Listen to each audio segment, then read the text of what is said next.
Hello viewers, तो जैसे कि हमने पिछले वीडियो में हमने अपनी इंडस वैली सिविलाइजेशन का पार्ट 1 निपटा लिया था और आज हम लोग करने वाले हैं इंडस वैली सिविलाइजेशन का पार्ट 2। तो आज का हमारा जो टॉपिक है इंडस वैली सिविलाइजेशन में है वो है टाउन प्लानिंग, यानी कि जो उनकी शहर थे उनकी व्यवस्था वगैरह कैसे की थी कि अपना जो शहर है वो कहाँ कहाँ बसाना है। तो हम लोग बात करें कि जितनी भी हमारी ये साइट्स हैं इंडस वैली सिविलाइजेशन की, वो कहाँ सिचुएटेड है, बैंक ऑफ रिवर यानी कि नदी के किनारे स्थित हैं। जितनी भी उनके शहर वगैरह बने हुए, टाउन वगैरह बने हुए हैं, वो सभी के सभी नदी के किनारे स्थित हैं।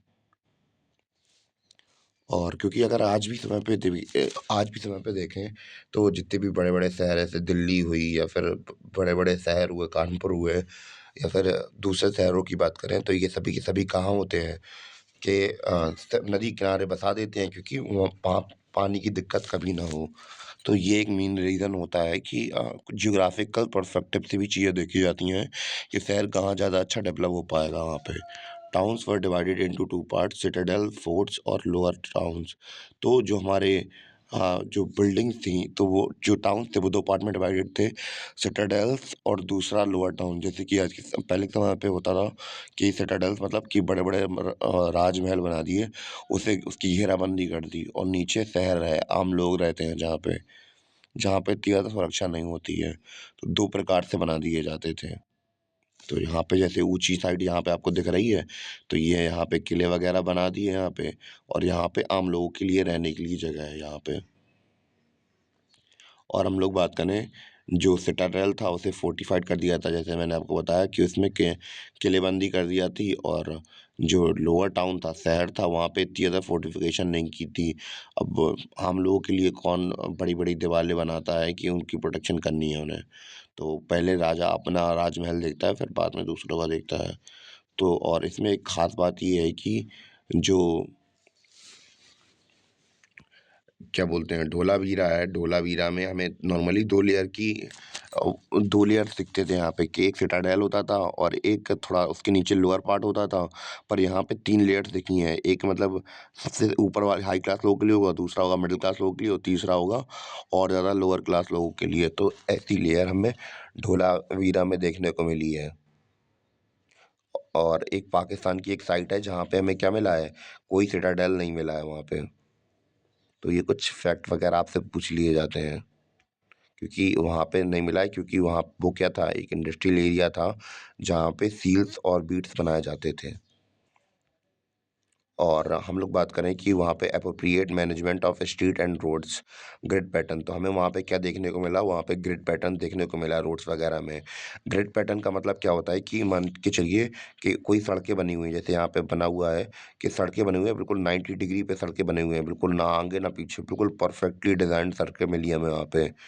और एक ख़ास बात तो ये है उनकी कि उनके यहाँ पे वेल मेंटेन्ड सीवेज सिस्टम देखने को मिलता है, यानी कि जैसे कि आपके घर में बाथरूम वगैरह होगा, तो फिर उसके बाद नालियाँ, गटर का सिस्टम होता है, वो तक उनके पास डेवलप था। तो वहाँ पे सड़कों के किनारे ढका हुआ रखा था। एक मतलब एक पत्थर टाइप में रख देते थे कि कोई मतलब देखे भी ना, और जब साफ करना हो तो आराम से हटा को पत्थर को और साफ कर लो वहाँ पे।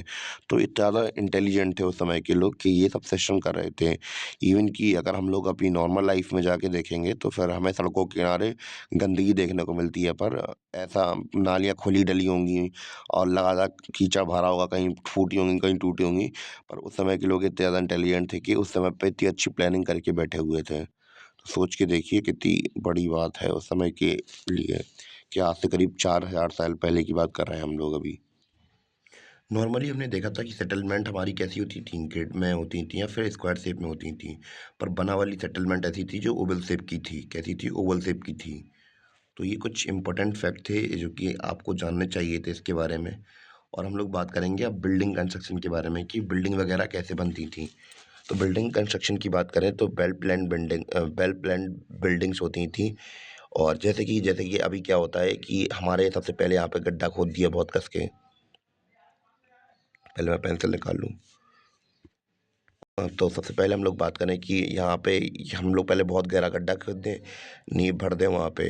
नींव भरने के बाद ये चबूतरा बना दें, चबूतरा के बाद जो हमें बिल्डिंग बनानी है वो बना देंगे और मुख्य द्वार हो जाएगा। यानी कि बेसिक स्ट्रक्चर जो आजकल हम लोग देखते हैं वही पुराने समय से चला हुआ आ रहा है। तो ये कुछ बेसिक स्ट्रक्चर था घरों का कैसे बनता था।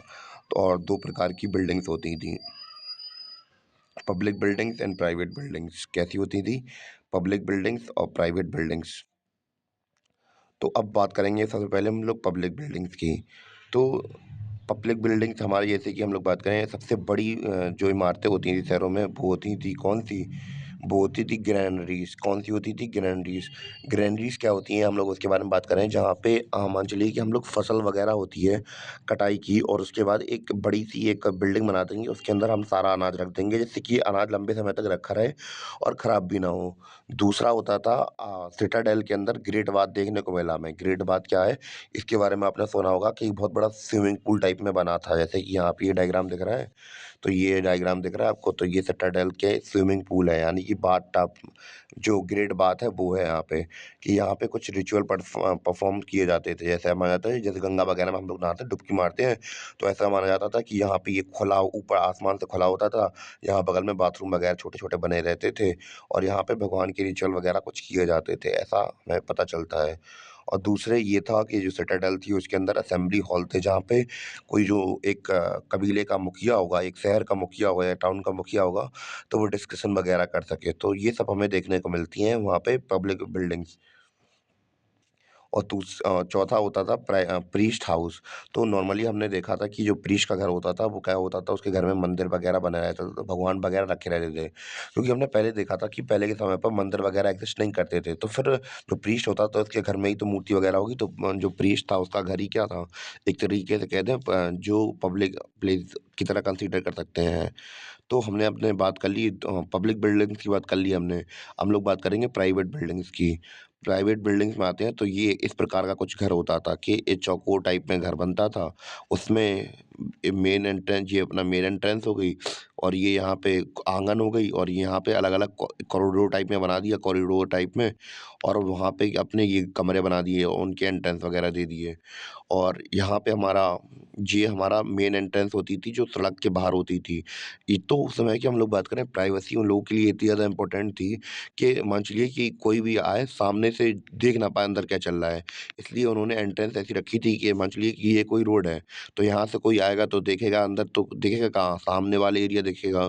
तो यहाँ पे तो उनने एंट्रेंस बनाया नहीं है, और यह अगर यहाँ से चल रहा होगा, तो यहाँ से भी देखेगा, तो सामने देख पाएगा, तो अंदर देख ही नहीं पाएगा। तो उस समय पर प्राइवेसी बहुत ज़्यादा इम्पोर्टेंट थी उन लोगों के लिए।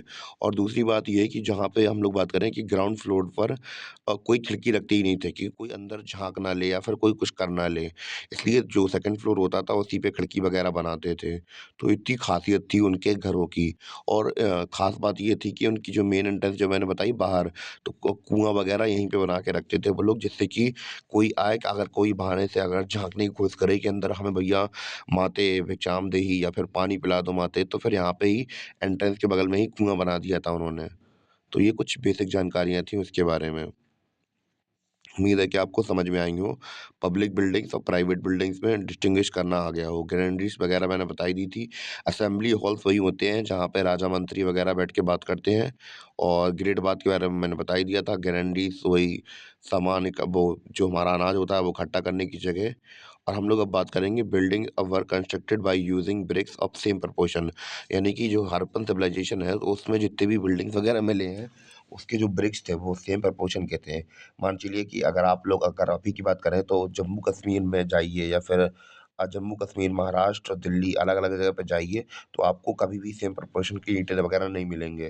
तो सोचिए उस समय पर जितने भी हमें ईंटें मिले हैं उनके घर बनाने के, वो कैसे मिले हैं? सेम प्रोपोर्शन के मिले हैं। यानी कि एग्ज़ाम्पल यहाँ पे लिखा हुआ है, जैसे कि यहाँ पे 4 उसकी लंबाई है, 2 चौड़ाई है और 1 मोटाई है उसकी। तो अब ये अगर यहाँ पे हम लोग देखेंगे, तो इसका प्रोपोर्शन थोड़ा चेंज हो गया। तो इससे ये होता है बिल्डिंग्स वगैरह में अंतर दिखने लगता है। तो फिर वो वही प्रोपोर्शन वहाँ पे नहीं था। तो हड़प्पन सिविलाइजेशन में हम लोगों को देखने को मिलता है कि सेम प्रोपोर्शन में ईंटें वगैरह बनते थे। और इससे एक बात और साबित होती है कि वहाँ पे सेंट्रलाइज़ सिस्टम था। यानी कि जैसे कि एक मेज़रमेंट सिस्टम चलता है, तो वो सभी जगह पे बराबर चलता है अगर एक रूलर होता है वहाँ पे। या फिर हम लोग एक तरीके से समझ सकते हैं ऐसे, क्योंकि आज के समय पे देखेंगे तो स्टैंडर्ड यूनिट तो हम लोग मान लेते हैं, पर उस समय पे तो होता नहीं होगा ऐसा कुछ, तो एक तरीके से मान सकते हैं सेंट्रल सिस्टम ही था उस समय पर। जब हम लोग अभी आगे बात करेंगे, तो उसके बारे में भी बात करेंगे थोड़ी बहुत। हम लोग अब बात करेंगे पॉलिटिकल स्ट्रक्चर की। तो पॉलिटिकल स्ट्रक्चर यानी कि राजनीति वगैरह कैसी चलती थी, राजा-महाराजा क्या होते थे, कैसे होते थे, उसके बारे में बात करेंगे। तो it was an integrated and centralised structure. तो सेंट्रलाइज्ड स्ट्रक्चर का मतलब होता है कि राजा वगैरह मतलब केंद्रीकरण होता है कि एक जगह से एक कोई बड़ा एम्पायर होता है, तो उसके नीचे अंडर में छोटे-छोटे जैसे कि राज्य हुए, जैसे आप मान चलिए कि पहले के समय में होता था मैं एक एग्ज़ाम्पल ले रहा हूँ मुगल का।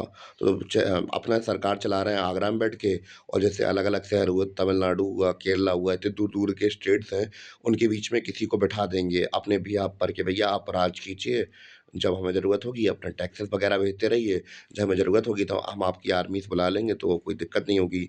तो ये सारा सीन रहता था।